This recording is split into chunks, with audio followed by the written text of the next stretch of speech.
Nelson Bugembe is a young person with disability who got crippled at the age of 2 through a polio vaccination process. Nelson decided to break through life's barriers by starting up a liquid soap business under the names Divine Detergents. This is Upclose with Nakato, proudly sponsored by Vice Versa Global. Thank you for tuning in.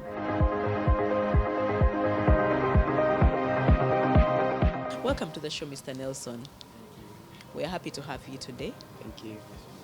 So our viewers would like to know, who is Nelson Bugembe?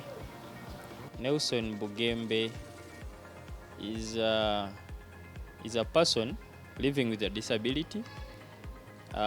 Professionally, I'm an IT personnel, but I decided to focus more on the digital side of it. So that is social media and influencing. Yeah, I'm an entrepreneur as well. How did you end up with the condition that you have right now? The condition, I was born like a normal child, but at the age of 2 years, process of immunization, that is where the mess started up from. Yes, so my entire life, I don't remember me walking like as a normal person, but I see pictures, like photos, but I've lived a life of a PWD, person with a disability. So in my entire life, that is me. Me and my parents didn't know what happened, but I started to feel the pain in my left leg. I could not walk very well. I started feeling the pain. I could not balance in the process of walking. So this other leg could grow, this other one could not. So I could not balance in the process of walking. So I was taken to Morago. They were trying to balance these legs. I spent like 6 months, but still I think the medicine were still active. This one could not grow, the left one could not grow. It started getting smaller compared to this other right one. And for the months we spent there were no success. So my dad decided to take me back home in the village. So I went, they removed the plasters and what.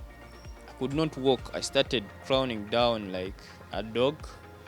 That was the only way for me to move. But then my dad was like, he couldn't have such a kid in the family. So he went and got me a stick. So he told me, you have to learn how to use this. It is your only source of survival. So I started, but it was a hassle. By then it was like an abuse. Like, yes, by then. But then I got used to the stick. I started walking using a stick. Then school kicked off. He told me you have to go to school. I went through primary, got done with it, took me to boarding section in high school.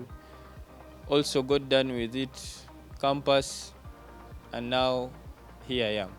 So what was your inspiration behind Divine Detergents? My company started in 2020 in COVID. It was a result of redundancy, and most of us were doing nothing home. And I had a group of 4 people that I was taking care of. All of them, they were youth. And we had nothing to do, as in you wake up, you sleep, as in you be home all the time. So I was like, why don't we keep ourselves active? So, and by then, cleaning was key, washing hands, what. So I started like a joke, literally it was a joke, because I was done with campus waiting for graduation. So I thought about looking for a job, yet companies were sending off people from work. So I started up something. I was like, let me try out liquid soap and see. So I made some research. I got someone, I paid her, she came, she taught me with some other colleague. She's not, we are not related, but a friend had got some challenges. Then we invited him to come and stay with us. So, and the main reason is why I included in him, the other two didn't buy the idea. So this one accepted and we started. Yes, when we started, it was a hustle, movements were hard. Later, when the company started picking up, this other person told me, you know what, Nelson, let us separate. Do your own thing, I do mine. I was like, okay. So I had to shift from where we were staying and get another place. But still, I had the vision. It wasn't, by then I'd started picking up, having a company, having a product in community and all that. So I kept on going. And the main reason as why I brought in someone was to help me out in terms of lifting, in terms of mixing, that kind of energy and all that, yes. So when he wanted to take over my company, he told me that, you know what, I'm taking the name. So I accepted the divine, yes. So, yes, he wanted to take over the name and he told me to look for another name and all that thing. So I accepted and I shifted and I started doing my own things, yes. We are discussing like as people and you have the same vision and mission. But then me, I had this aspect of social media and digital marketing. So when he saw the brand starting to move, he wanted to capture everything. He starts from there with a brand name and everything. Me, I start again, yes. So it was challenging, but I kept on going. Let's talk about how it was growing up in an environment as a PWD. How was it? How was the treatment at home, and how was the treatment in the environment? It was okay at one point because I could associate with everyone. We go play football with the able people. When it comes to time to dig early in the morning as a family, you wake up at 7, everyone has to leave the bed. No special treatment. If it is your turn to wash the utensils, it is Nelson you to wash the utensils. It is you to sweep the compound. It is you to do this. So there was no special kind of treatment. The only special treatment that I believe in is the people that are impaired when it comes to hearing or talking. But these other ones, no, I don't believe in that. If you can talk and you can hear, because the only disability that I believe in, it is the mental one. But these are physical disabilities are normal. How were you able to manage through primary and secondary to university amidst all the bullies? First of all, you have to be social to the people, as in to your fellow students, because at one point you need their help. The only challenge that I got mostly in high school, because I was in boarding, in the process of getting food, early morning, getting porridge, that was the main problem that I got. Yeah, because of the movement and how you carry food from the kitchen, there is a lot of pushing around, fighting for lines and all that. But then what I focused most is, first of all, to be smart in class, so that these people, it is your knowledge that will attract them to you for help. Then in the end of the day, you will utilize them coming to you for discussions and all that to also help you wherever you need them to. So the only challenge I got was in high school. But then when I got done with high school, a campus was normal. You just go there for a few hours, then you leave. The only challenge I got was to get tuition, because I paid for my tuition, school fees for campus. Yet I was not working, so that is the only challenge I got. Yes, I had not started up the business, so it was a bit of a hustle, but then it is a story now. When you interact with some of the PWDs, what challenges do they most face? What do they share with you? Literally, I don't want to focus more on the challenges. I focus more on the solution. Yes, you can talk about the challenge. Everyone has a challenge, even if you're not a PWD. But then, the challenge that these people talk about, it is they don't give room for creativity, because for them in their minds they think they have to be given all the time. So at the end of the day, they take it to be a challenge. Oh, I don't have this, I don't have this, I don't have this. So who is going to provide for you? It is you to open up your mind.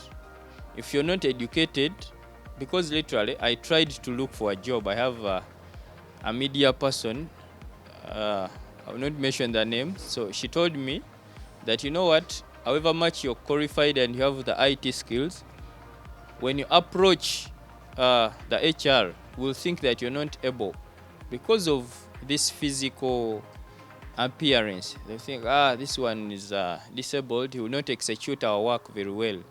So this lady told me that, you know what, it is better you focus on your business. That is what she told me. Focus on your business. These people are not going to give you room. They will not even allow you to try it out, of which I've seen it. I've seen it happen. So I gave it up. Yes. So my people in the fraternity I'm in, they are not creative. Because when I was starting, mostly my family members and friends that I were with at campus, they were like, how can you do liquid soap? I thought you're going to be in IT, what, hardware, coding, programming, and all that. I started getting inspired by these different people. Literally, I'm not inspired by PWDs. Me, when I see someone that is well off or is having a fancy kind of life, I want to be like you. I don't care whether I'm disabled or what, but the end goal is money. Me, my mind, the end goal is money. That is it. So PWDs think that they have to be given, of which that is wrong. Another thing, they are too much behind the curtains. They don't want to expose themselves. They are brilliant people. They can think and execute stuff, but all the time they are there in their gates, they are there in their rooms hiding around, instead of coming and socialize with the community and think what is lacking. How can I start up a business, a small business that can pay my rent, can feed up myself, and however small it is. So that is the only problem we are finding. The solution begins with you, as in you have to be creative. If you go to the supermarket and you find popcorns and you find nuts there, so I think people think they come from abroad and then they put them in supermarkets. No, that is the truth. That is why most of us, and not only the PWDs but even the youth, they don't give room to think and be creative. Okay, if I'm a PWD, I'm using a wheelchair. Does it need me to walk? It is a matter of sitting on my table and learn graphics and do graphics very well. It is my hands and my mind, not my legs that I'm going to lift what. No. You can do graphics at your home and you start earning money. It is as simple as that. But then these people will be like, hey, send me 10K, I don't have rent, I don't have food, I don't have what. How about you create something that is going to provide what you're lacking? So it starts with our minds, whether you're a PWD or not. So the only solution I'm thinking is to start small. Me, I give most of the examples to things that I see in supermarkets. In supermarkets, they sell even jackfruit. Small things. It's a matter of buying the jackfruit there, the big one, you brand, you do what, you package it and take it to the supermarket and get money. You do pancakes, you pack them very well and take them there. The main aim is to have something in the community. in that when I need liquid soap, I'll call Nelson. If I need dog shampoo, Nelson has it. So however much today I may not get money, but tomorrow someone will need my product. Yes, so it starts with our minds. What advice do you have for the parents of persons with disability? Hiding behind the curtains, I have a disabled person, yelele, all that. That is all crap at one point. Expose this kid to the community, because it is the community that is going to nurture this kid.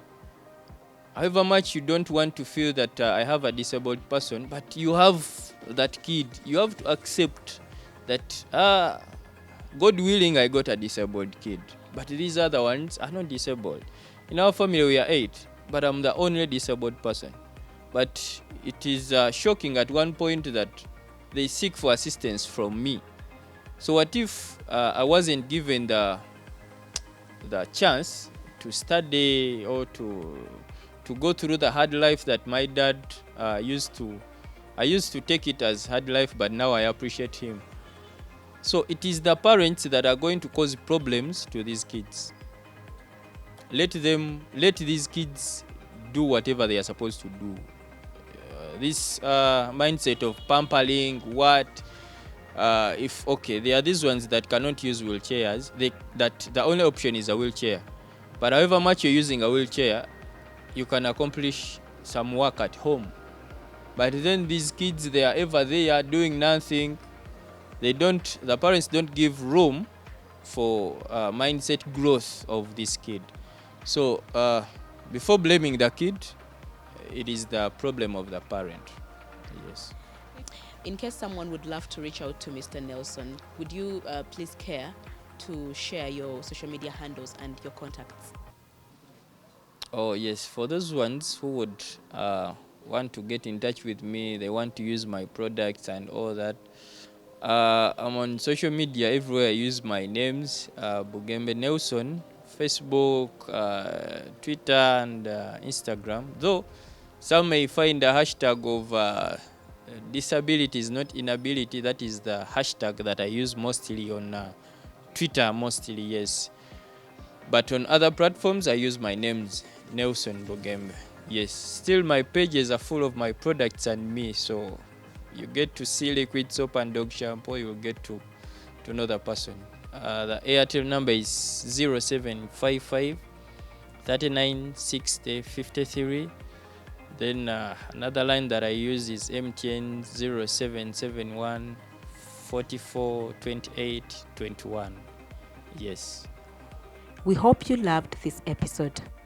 Don't forget to like, share, and subscribe to our YouTube channel, Vice Versa Global. And until next time, bye-bye.